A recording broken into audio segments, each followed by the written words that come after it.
Bapak-bapak, ibu-ibu, saudara-saudara kaum muslimin rahimakumullah. Murai di dahan dan koko ayam di kandang. Dunia ini penuh dengan berbagai macam kesibukan.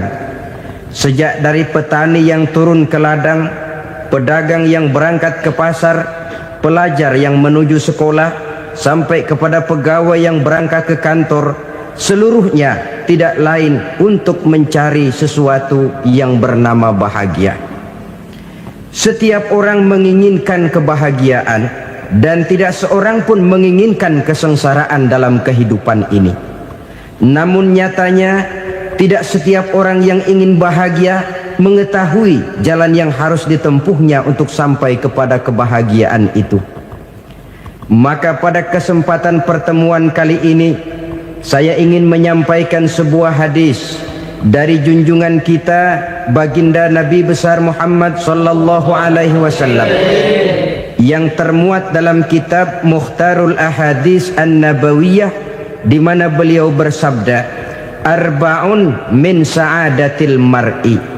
Ada 4 perkara yang merupakan tanda dari orang bahagia. Saya mau tanya, di antara saudara-saudara yang hadir di sini, apa ada yang kepengen jadi orang sengsara? Seluruhnya tentu ingin mendapatkan kebahagiaan. Maka menurut resep dari Nabi kita, tanda orang bahagia itu 4. Jadi kalau saudara ingin bahagia, harus mempunyai 4 perkara ini. Yang pertama, orang bahagia itu kata Nabi, darun wasi'un. Punya rumah biar bagus asal gede. Enak ngaturnya. Daripada sudah punya rumah kecil, adanya di pinggir kali, gubuk, kalau hujan bocor, miring lagi, kiamat. Loh, kalau gitu Islam materialis dong. Hadis ini boleh diartikan dengan makna hakiki, arti yang sebenarnya. Boleh diartikan dengan makna majazi, arti kiasan. Kalau dia diartikan dengan arti kias, maka yang dimaksud darun wasi'un ay qalbun wasi'un. Rumah yang luas tidak lain daripada hati yang lapang. Karena di situ kunci kebahagiaan yang sebenarnya. Walaupun kita cuma tinggal di petak berukuran 2 kali 3 meter, kalau hati kita luas rasanya rumah itu.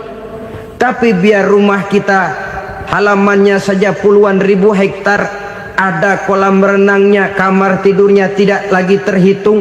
Kalau hati yang menempati rumah itu sempit, maka akan terasa sempit jugalah rumah itu. Tempat bergantungnya tidak lain adalah hati. Marilah kita mencoba melihat berbagai pandangan orang tentang bahagia ini. Ada orang menyangka bahwa bahagia itu kalau dia mendapatkan harta yang sebanyak-banyaknya. Siapa yang banyak harta, dialah raja. Apa yang dia mau, seluruhnya bisa dibeli. Keamanannya, dia bisa menyewa petugas. Seluruh fasilitas untuk menyenangkan kehidupannya bisa dibeli. Pendeknya, hartalah segala-galanya dalam kehidupan. Sampai ada pepatah mengatakan, innad darahima fil amakini kulliha taksur rijala mahabatan wa jalala. Sesungguhnya harta, dinar, dirham, uang di mana-mana selalu bikin hebat orang yang memilikinya. Coba lihat, orang yang punya duit sama yang enggak punya duit, jangan gaya hidupnya, gaya jalannya aja lain. Wahia lisanun liman arada fasahatan, wahia silahun liman arada qitala. Uang adalah senjata yang paling ampuh bagi orang yang mau pergi perang, dan lidah yang paling fasih bagi orang yang mau bicara. Kalau bicara dengan lidah macet, cobalah bicara dengan harta, lancar. Sampai ada pepatah demikian, segalanya bisa diatur dengan harta. Maka di kalangan orang yang berpandangan semacam itu, seluruh kegiatan hidupnya hanya terfokus kepada bagaimana mengumpulkan harta yang sebanyak-banyaknya. Tidak peduli halal haram, tidak kenal sore pagi siang dan malam, tidak sempat sujud, jauh dari agama, jauh dari kehidupan yang bersifat ruhaniyah, jauh dari Allah dan sebagainya.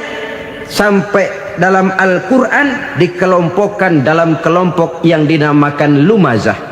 Allazi jama'a malahu wa 'addadah yahsabu anna malahu akhladah. Mereka mengumpul-ngumpulkan harta sebanyak-banyaknya dan menyangka bahwa harta yang banyak itu dapat mengekalkan hidupnya, mengekalkan kekayaannya, mengekalkan kebahagiaannya. Saudara hadirin yang berbahagia, kalau pandangan hidup ini benar, artinya kalau harta memang merupakan satu-satunya hal yang dapat membuat orang bahagia, tentu di rumah mewah tidak akan pernah ada tangis derita. Tentu di satu tempat di mana fasilitas hidup serba menunjang tidak ada yang namanya penderitaan. Tapi suka dan duka, sedih dan gembira, senyum dan tawa adalah milik setiap orang, baik dia punya harta maupun dia tidak punya harta.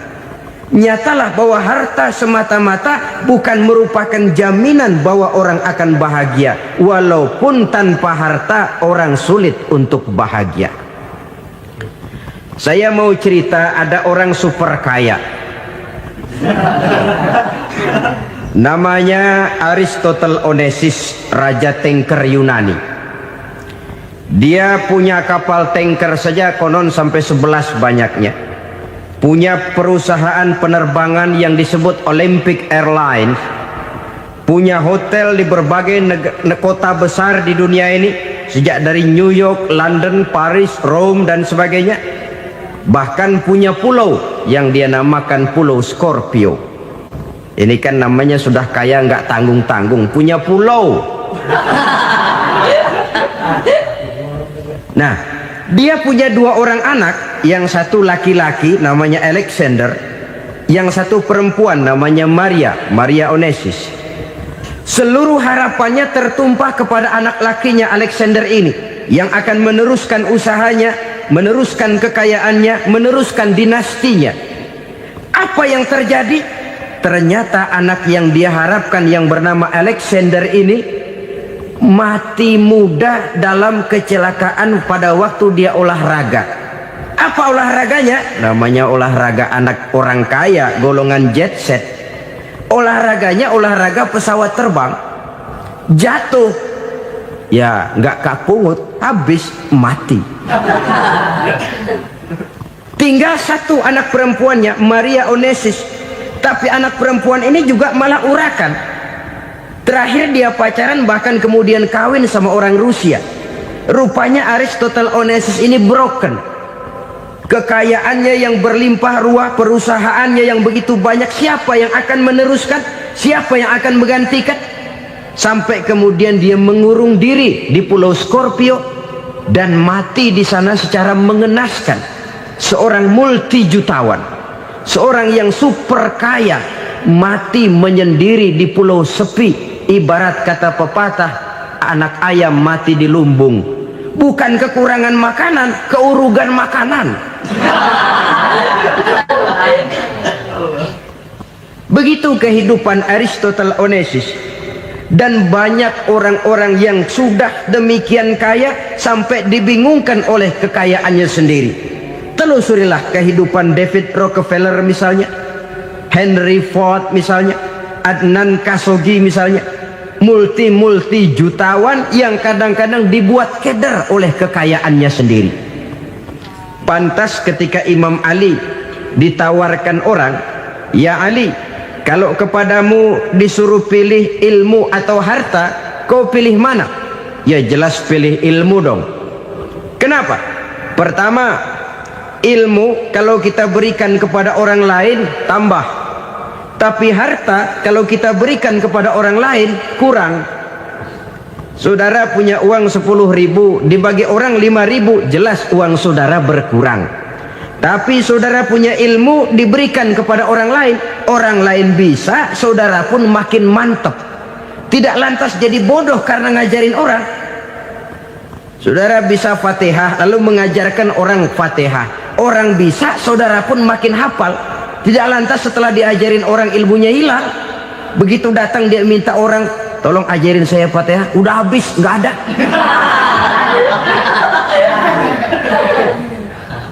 Yang kedua kata Imam Ali, ilmu menjaga kita. Kalau harta, kita yang harus jaga. Makin banyak ilmu, makin terpelihara diri seharusnya. Tetapi makin banyak harta, makin bingung kita jaganya. Sampai kadang-kadang kalau perlu seluruh keliling rumah dipasangi alarm. Belum cukup disewakan anjing besar-besar, pasang di depan pintu, awas anjing galak. Masih belum cukup juga, cari centeng tukang-tukang kepruk jaga rumah.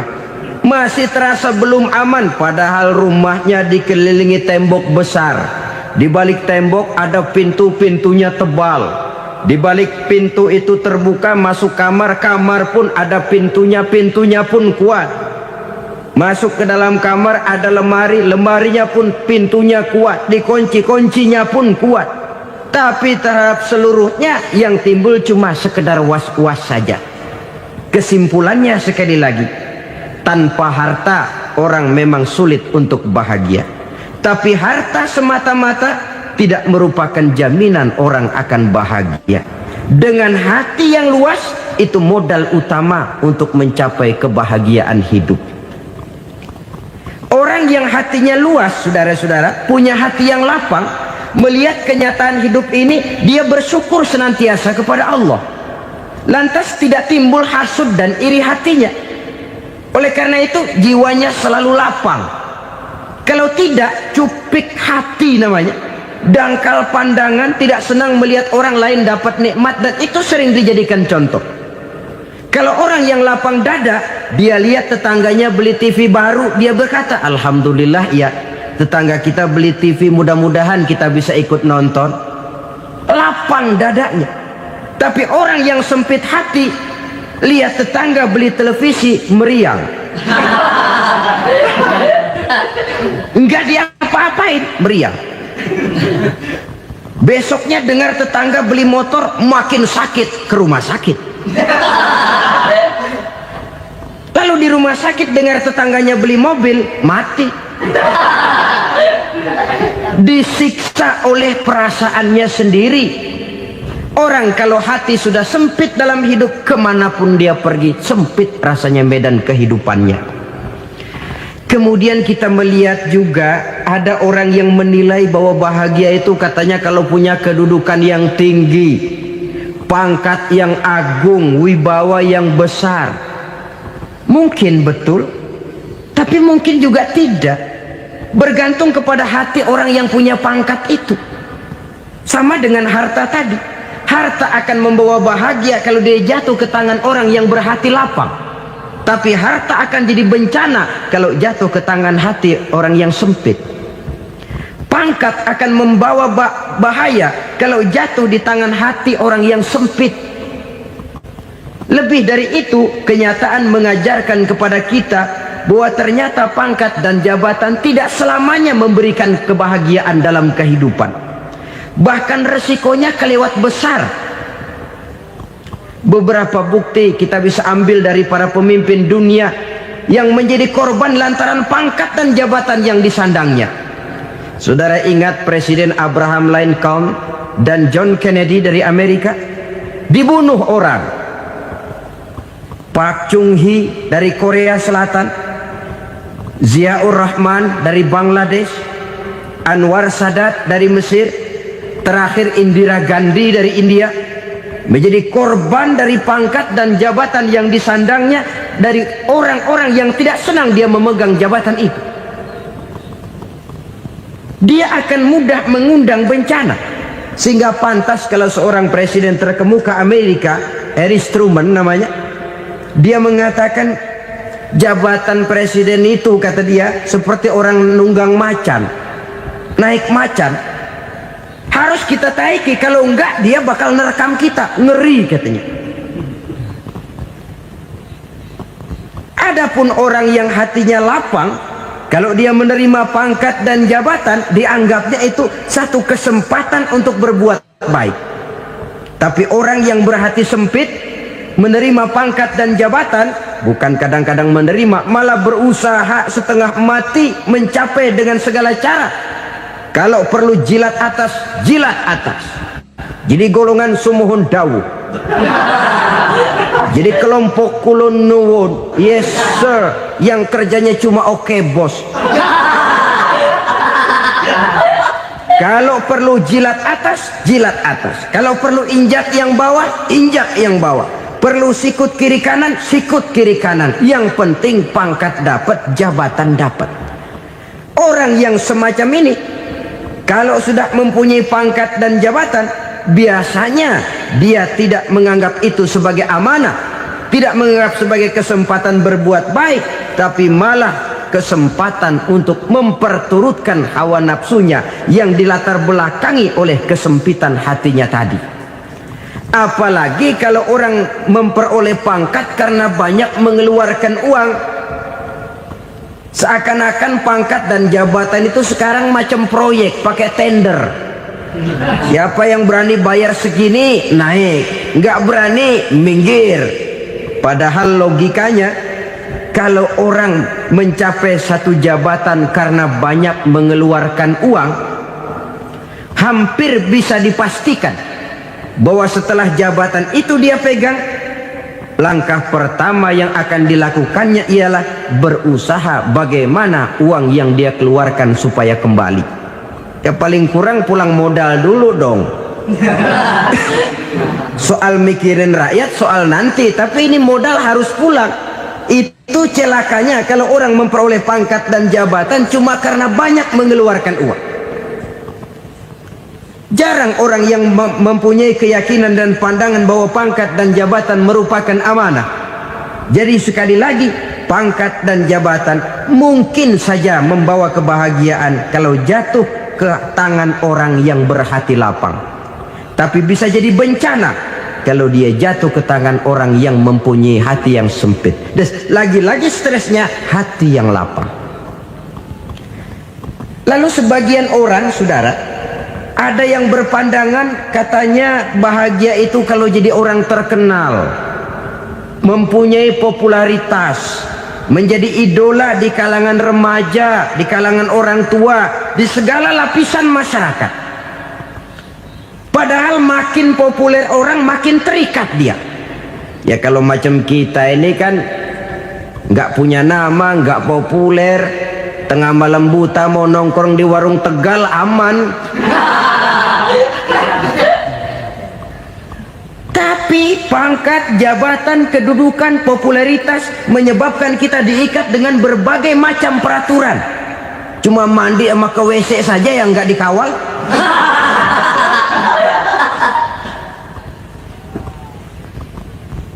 Benarkah popularitas, ketenaran membawa kebahagiaan?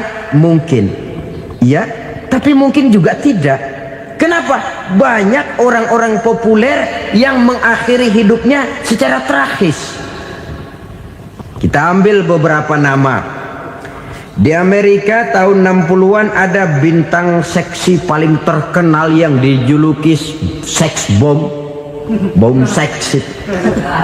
Sampai sekarang jadi legenda, namanya Marilyn Monroe. Singkatan doublenya itu inisialnya MM, Marilyn Monroe. Terkenal top sampai dia mati tahun 62, namanya sekarang masih saja dibicarakan orang. Kenapa dia bunuh diri? Tidak punya hartakah dia? Banyak. Kurang populerkah dia? Seluruh dunia mengenalnya. Sejak rakyat kecil sampai pejabat tinggi dia punya hubungan. Kenapa? Jenuh. Dia terlahir dalam keadaan yatim. Setelah itu tidak lama dia berangkat remaja, ibunya meninggal. Pindah dari wanita asuh ke wanita asuh sampai 12 orang ibu angkatnya. Dan kekecewaan yang paling parah, setiap laki-laki yang dekat dengannya hanya seperti kapal berlabuh, datang dan pergi silih berganti. Padahal dia merindukan seseorang yang bisa melindungi hidupnya. Dia rindukan itu dan dia tidak pernah menemukan. Itu yang akhirnya menyebabkan dia minum pil tidur kelewat dosis, minum obat tidur kebanyakan, ya tidur terus sampai sekarang.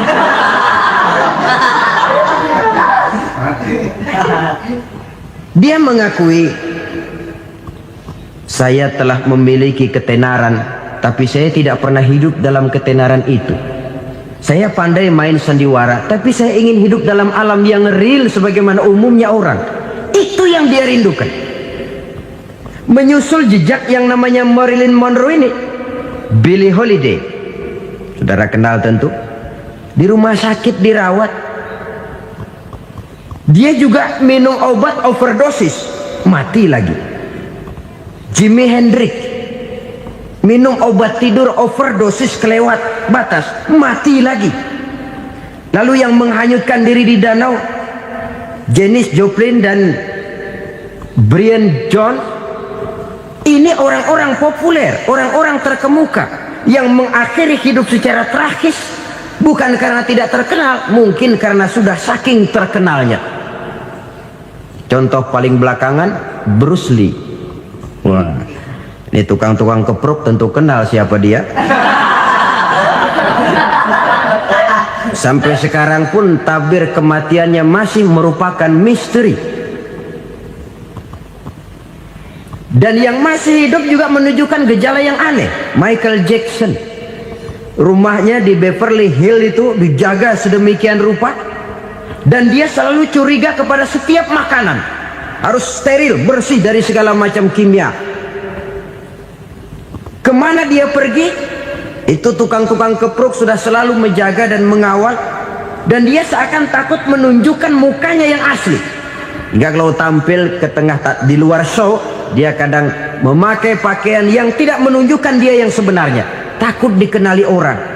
Ternyata popularitas sering jadi momok yang meracuni kehidupan manusia. Oleh karena itu, benarlah junjungan kita pada saat beliau mengajarkan orang akan bahagia kalau dia mempunyai hati yang lapang. Nah, sekarang masalahnya untuk mendapatkan hati yang lapang, caranya bagaimana? Kita kembali kepada konsep Quran. Allah mengajarkan, ala inna bi dzikrillahi tatmainnul qulub. Ketahuilah bahwa dengan banyak mengingat Allah, hati akan tenang, jiwa akan lapang. Dengan kata lain, dekat dengan agama, merasakan kehadiran Allah dekat dalam hidup, itu muara pertama untuk mencapai hati yang lapang. Ala inna bi dzikrillahi tatmainnul qulub. Jangan macam orang sekarang ingin mendapatkan ketenangan lalu tapak di puncak gunung, di gua-gua, di tempat sepi. Iyalah kalau nggak ada ular. Kalau tergigit ular berbisa, ketenangan belum, mati jelas itu. Islam positif untuk mendapatkan ketenangan. Ala inna bi dzikrillahi tatmainnul qulubi. Bahwa ketahuilah bahwa dengan banyak mengingat Allah, hati akan tenang, jiwa akan lapang, nuansa pikiran akan luas. Karena yang namanya bahagia ada dimanapun manusia berada. Di kampung ada bahagia, di kota ada bahagia, di ngarai, di lembah, di gunung, di hutan, di lautan, di angkasa luar, dimanapun bahagia itu ada kalau kita bermodalkan hati yang lapang ini. Dan hati akan lapang kalau kita dekat dengan agama. Dekat dengan harta buat sementara hati mungkin tenang, tapi ketenangan yang relatif dan temporer. Apalagi orang tiap kali tambah harta, tiap kali tambah rencana, itu wajar. Mungkin sebelumnya saudara berpikir, kalau punya duit 5.000 enak nih. Begitu punya duit 5.000, aduh sayang kalau 10.000 aja.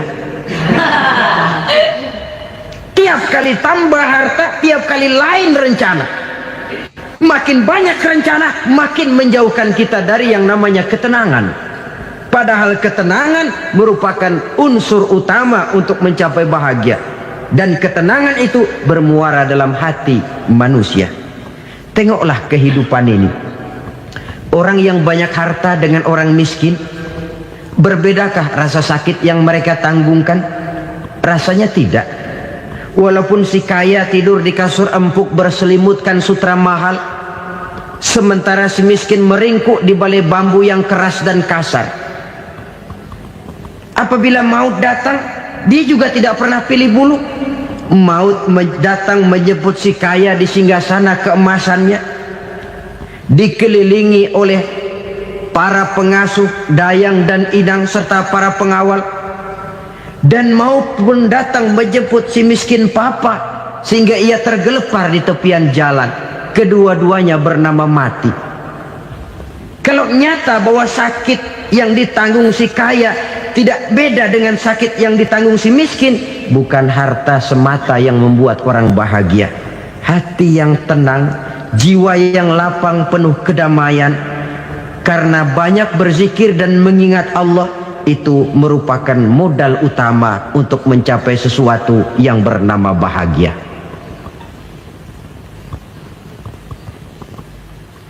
Saudara hadirin yang saya hormati, inilah yang pertama dari 4 ciri yang digambarkan oleh Nabi tentang tanda-tanda orang bahagia.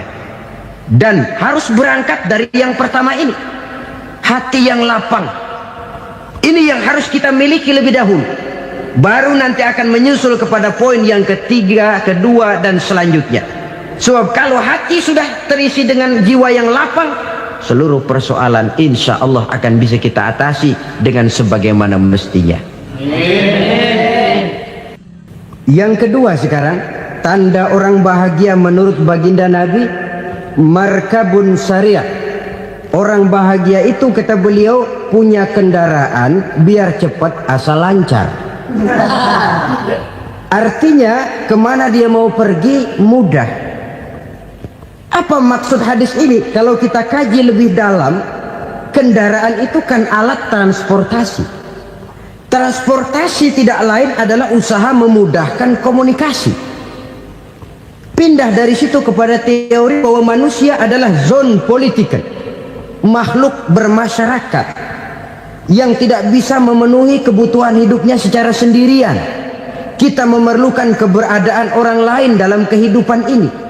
Untuk memakai baju saja kita sudah perlukan petani yang tanam kapas, pabrik yang memintal kapas jadi benang, pabrik yang menenun benang jadi kain, sampai kepada mesin jahit, sampai kepada tukang jahit. Itu cuma untuk memakai pakaian saja.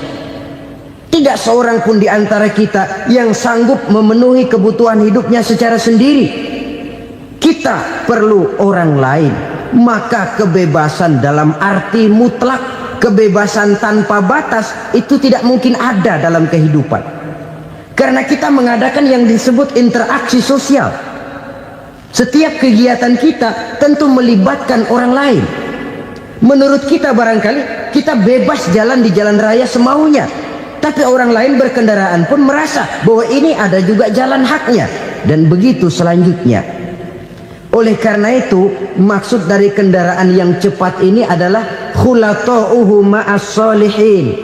Lingkungan pergaulannya terdiri dari orang-orang soleh. Pergaulannya luas. Kemana dia pergi ada temannya. Kesulitannya ada tempat dia cerita. Dan kesulitan kalau sudah diceritakan kepada orang lain, taruh kata orang itu tidak bisa menolong, namun menceritakannya kepada orang yang kita percayai, kan paling kurang sudah mengurangi beban jiwa, mengurangi tanggungan batin, merasa masih ada tempat kita cerita. Maka lebih baik orang awam yang mau bergaul ketimbang orang setengah alim tapi ngunci pintu. Sebab nantinya akan timbul sikap picik, cupik pandangan, dan tidak luas menghadapi kenyataan dalam kehidupan ini. Namun yang harus kita garis bawahi, pergaulan memang mesti luas. Namun jangan sekali-kali lupa bahwa pergaulan sangat besar pengaruhnya dalam ikut membentuk kepribadian manusia. Sehari-hari bisa kita bilang, kalau kita dekat sama tukang minyak wangi, sekalipun nggak dibagi minyaknya, baunya tentu dapat. Betul? Tapi dekat sama tukang elas, walaupun nggak kena apinya, asapnya mesti kena. Kalau Syauqi mengatakan lebih jelas lagi, man asyaral asrafa asa musarrafan wa muasyiral anzali ghairu musarrafin. Awalam taral jildal hakira muqabbalan bisagri lamma sara jildal mushaf. Siapa yang bergaul dengan orang mulia, dia bakal ikut menjadi mulia. Tapi siapa yang berteman dengan orang hina, dia tidak bakal ikut menjadi mulia. Tidakkah kau lihat, kata Syauqi, kulit kambing yang hina pun dicium orang ketika menjadi kantong Quran. Kulit kambing hina, kalau dia sendirian gak ada yang mau cium. Tapi begitu dia bergaul dengan Quran, menjadi kantong Quran, dipakein minyak wangi, ditaruh di tempat yang tinggi, mau diambil dicium dulu, dibawa dengan penuh hormat dan hati-hati. Kulit kambing yang hina lantaran berteman dengan Quran, numpang mujur. Tapi coba lihat kalau kulit kambing berteman dengan kayu, jadi beduk, habis. Zohor dikemplang, asar dipukul. Itu pun sedikit saja, cuma salah milih teman. Yang temannya Quran dihormati orang, yang temannya kayu lantaran jadi beduk, gelap-gelap subuh orang udah kemplangin.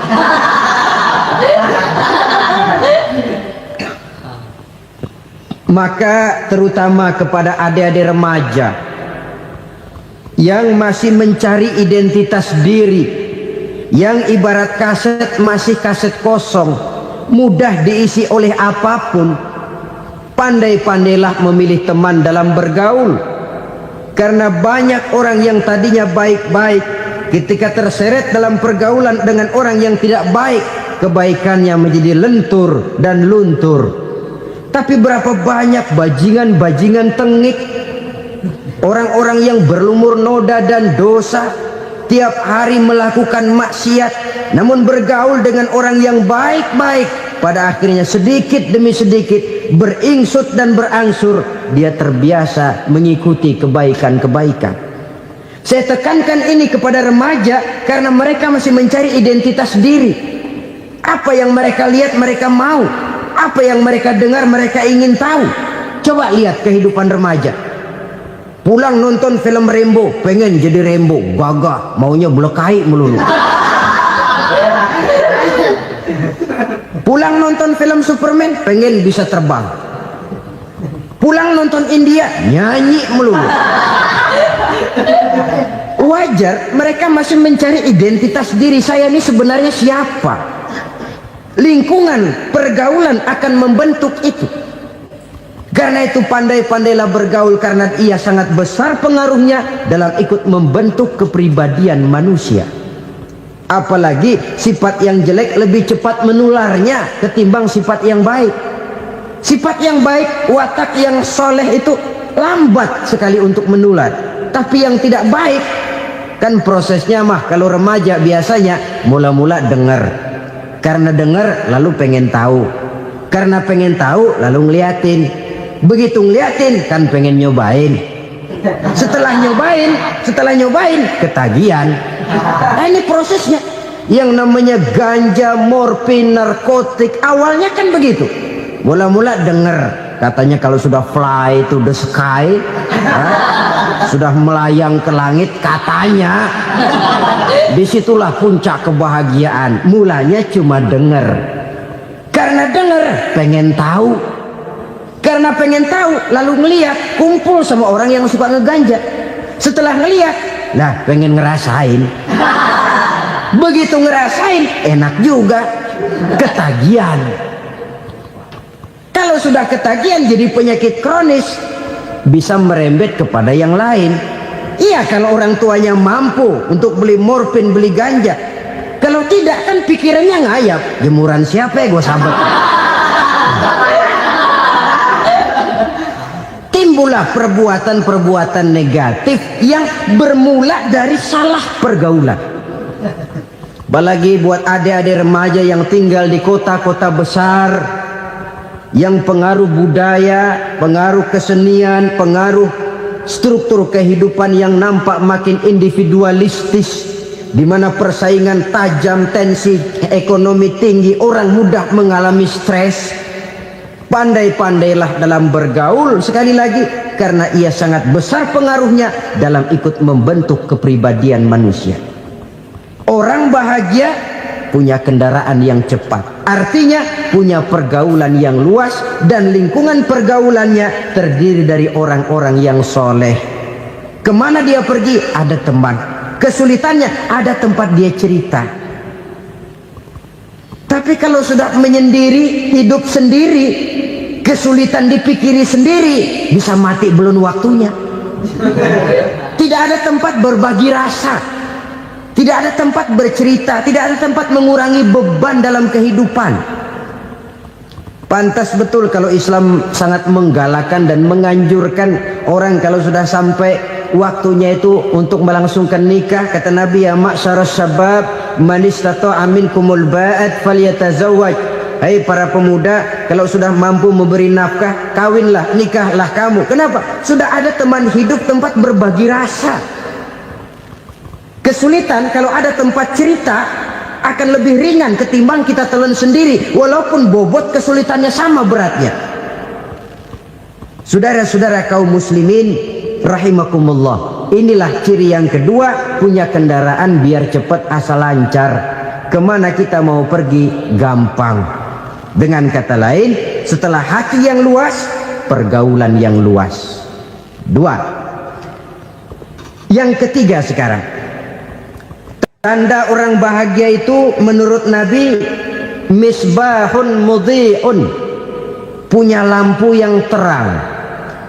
Oh, itu enggak problem. Sekarang sudah zamannya listrik masuk desa, Pak. Lampu sudah terang semua. Betul, kalau itu yang dimaksud. Tapi tidak cuma itu. Karena lampu yang dimaksud di sini, lampu yang akan menerangi seluruh perjalanan hidup. Dan perjalanan hidup itu sudah dimulai sejak kita terlahir ke alam ini sampai masuk ke alam barzah, kumpul di padang mahsyar sampai ke akhirat. Lampu yang menerangi itu yang diperlukan. Kalau lampu, katakanlah yang paling top sekarang kan lampu jenis Mercury. Taruhlah itu di rumah kita, dia cuma menerangi rumah kita, menerangi hati pun tidak sanggup. Bila kita masuk ke alam barzah, alam kubur, sanggupkah si Mercury yang begitu terang menerangi alam barzah kita? Tidak sanggup lagi. Sanggupkah lampu yang ratusan watt, bahkan puluhan ribu watt menerangi kehidupan di padang mahsyar? Tidak akan sanggup lagi.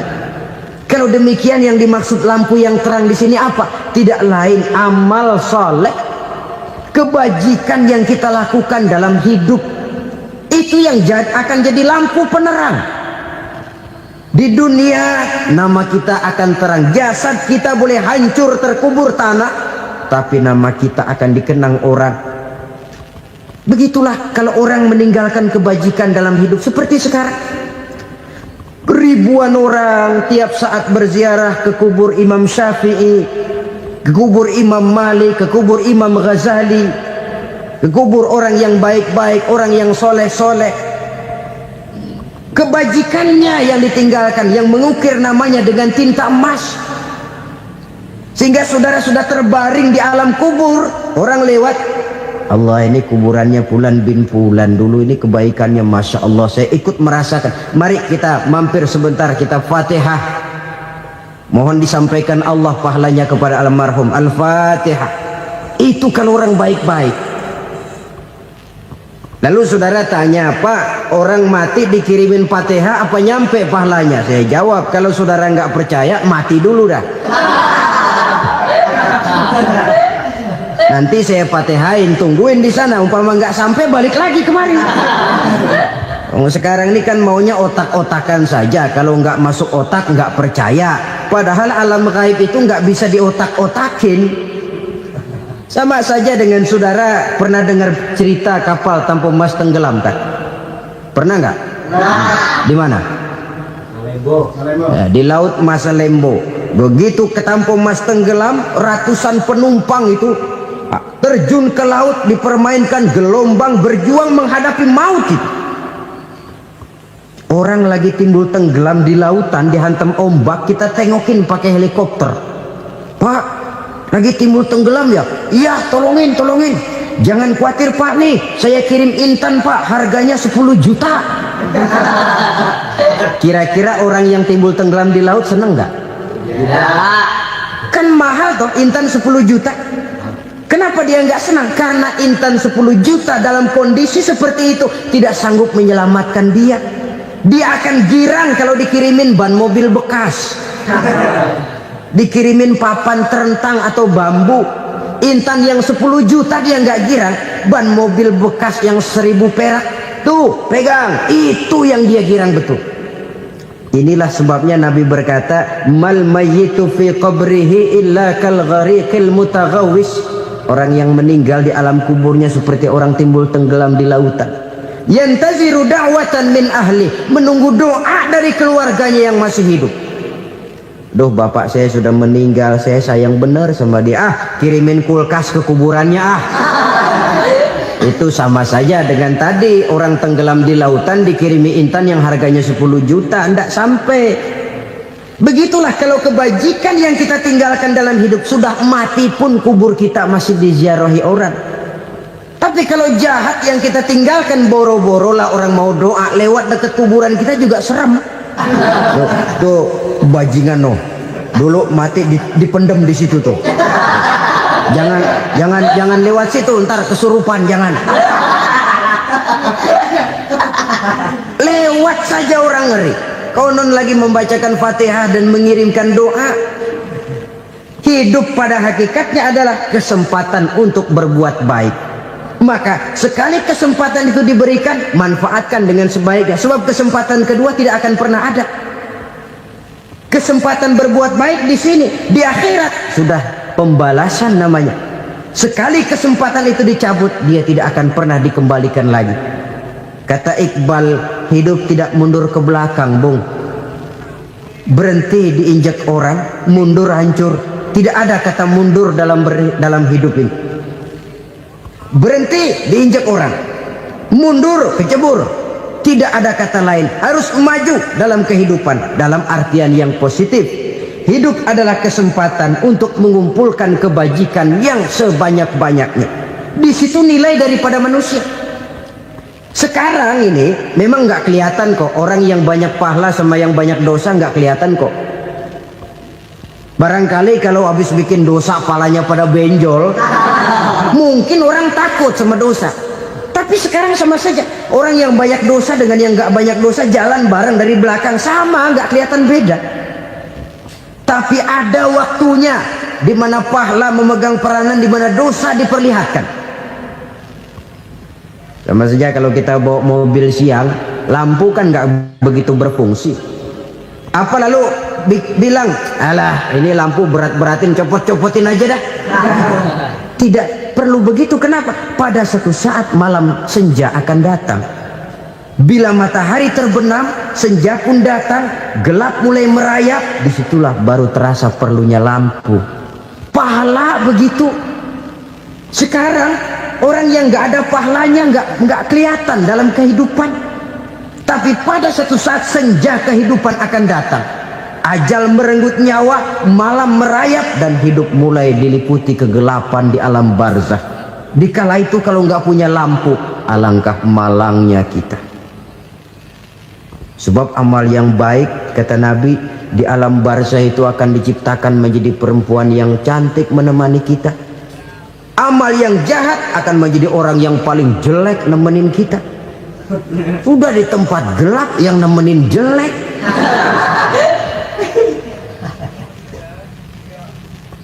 Kaum muslimin rahimakumullah.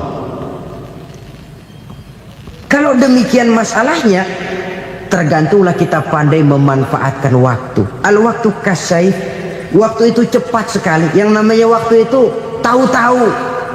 Tahu-tahu udah tahun 87. Tahu-tahu udah begitu. Tahu-tahu yang kemarin anak-anak, sekarang udah pada punya anak. Tahu-tahu saja itu. Begitu cepat waktu berlalu. Kalau tidaklah pandai kita memanfaatkannya, akan rugi kita. Nabi bersabda, "Man kana yaumuhu khairun min amsihi fahuwa rabih." Barang siapa yang hari ini lebih baik daripada hari kemarin, itu orang untung. Hari ini lebih baik daripada kemarin. Bulan ini lebih baik dari bulan kemarin. Tahun ini lebih baik dari tahun kemarin. Itu orang yang beruntung. Tahun kemarin sembayangnya maghrib doang, sekarang udah tambah isya. Tahun kemarin cuman Idul Fitri aja ngancem bener, sekarang udah tambah Jumat, lalu tambah lagi maghrib, tambah lagi isya, dan selanjutnya. Hari ini lebih baik daripada kemarin, itu orang yang beruntung. Wa man kana yaumuhu mislu amsihi fahuwa khasir. Lalu barang siapa yang hari ini sama saja dengan hari kemarin, itu orang rugi. Hari ini sama dengan kemarin, rugi itu. Bulan ini begitu, bulan kemarin begitu, tahun ini begitu, tahun lalu juga begitu. Rugi itu orang. Rugi apa? Rugi umur. Umur tambah, amalan gak pernah tambah. Dan saya pikir lebih merupakan azab ketimbang nikmat kalau orang dikasih panjang umur cuma untuk numpuk dosa. Mending mana? Panjang umur banyak dosa sama pendek umur dikit dosa. Mending mana? Mending mana? Ya, paling mending tentu panjang umur banyak pahala. Tapi kalau tidak, sekali lagi, lebih merupakan azab ketimbang nikmat kalau orang diberikan panjang umur tapi cuma untuk sekedar menumpuk dosa. Kehilangan kesadaran bahwa dunia bukan terminal akhir dari satu perjalanan. Dia cuma halte di mana kita berhenti sebentar untuk menuju kepada terminal yang hakiki. Saudara-saudara kaum muslimin rahimakumullah, inilah lampu yang akan menerangi kehidupan, amal yang kita lakukan di dalam kehidupan. Jadi yang dimaksud dengan lampu yang terang, kebajikan yang kita kerjakan dalam hidup. Nah, setiap orang di awal tadi saya bilang ingin bahagia. Bahagia itu kan hakikatnya kumpulan senang dan selamat. Senang, selamat. Apa bedanya? Senang tapi tidak selamat, nggak bahagia. Selamat tapi nggak senang, nggak bahagia orang. Contoh, kalau orang korupsi, duitnya banyak, senang dia, tapi keselamatannya. Ada tentara baris di samping rumahnya udah bingung, padahal tentara latihan. Tentara cuma latihan, dia bingung. Senang, tapi karena keselamatannya tidak terjamin, dia tidak bahagia. Sebaliknya pegawai negeri jujur benar, cuma segaji-gajinya, selamat nggak korupsi tapi melarat, ya nggak bahagia juga, kurang senang. Kesenangan dan keselamatan untuk dunia saja, ya sekali lagi, kalau cuma sekedar untuk dunia saja, bisa dibeli pakai uang, bisa dibeli pakai uang. Saudara ingin selamat, bisa dibeli pakai uang. Saudara ingin senang, bisa dibeli dengan uang. Tapi setelah mati masuk ke alam barzah, habis kekuasaan uang. Nggak bisa lagi beli keselamatan pakai uang, tidak mungkin lagi membeli kesenangan dengan uang. Di situ pahala yang megang peranan. Makin banyak pahala, makin banyak saham untuk membeli kesenangan dan keselamatan, untuk memperoleh yang namanya bahagia. Dan jangan lupa loh, di alam barzah kita nggak sebentar, menunggu datangnya kiamat. Loh iya, kalau kita begitu dikuburin terus kiamat datang, untung. Tapi kalau masih harus 1000, 2000, puluhan ribu tahun yang akan datang, dalam satu penantian yang begitu lama, tanpa saham untuk memperoleh kebahagiaan, satu kemalangan yang tidak ada pernah putus-putusnya. Janganlah tergelincir oleh kebahagiaan sebentar yang menipu dengan mengorbankan kebahagiaan hakiki yang berjangka panjang. Apa artinya senyum sejenak kalau harus ditebus dengan tangis seumur hidup? Biarlah kita minum jamu, pahit memang, getir memang, tapi kan besok badan sehat. Daripada sekarang minum sirup, manis memang, enak memang, tapi bibir pada jontor besoknya. sirawan, batuk, nggak karu-karuan. Banyak orang tertipu oleh kesenangan yang sebentar, padahal laisa kullu ma yalma'u zahaban. Belum tentu semua yang berkilat itu emas, belum tentu semua yang gemerlap itu intan. Karena itu marilah manfaatkan kesempatan yang diberikan Allah ini untuk mengumpulkan kebajikan yang sebanyak-banyaknya. Yang terakhir sekarang, yang keempat, tanda orang bahagia kata Nabi. Zaujatun salihah. Orang bahagia itu tanda yang keempat kata Nabi, punya istri biar cakep asal taat. Sudah surga itu sudah. Cakep taat. Istri kayak gitu, kalau belum mati jangan dikuburin dulu. Sudah cakep taat lagi, tapi kadang-kadang enggak, udah jelek ngadat melulu. Apa yang mau dipilih? Sebab itu Quran mengatakan istri pakaian untuk suami, suami pakaian untuk istri. Kenapa suami istri diibaratkan pakaian? Alangkah tingginya gaya bahasa Quran ini. Suami istri teman hidup, hidup perjalanan panjang. Sejak kita dalam rahim sudah ada hidup kan di sini. Sampai ke alam dunia, masuk ke alam barzah, kumpul di padang mahsyar, sampai menuju akhirat, itu perjalanan hidup. Carilah istri atau suami teman hidup yang membawa manfaat tidak hanya kehidupan di dunia ini, sampai di alam barzah, sampai di padang mahsyar.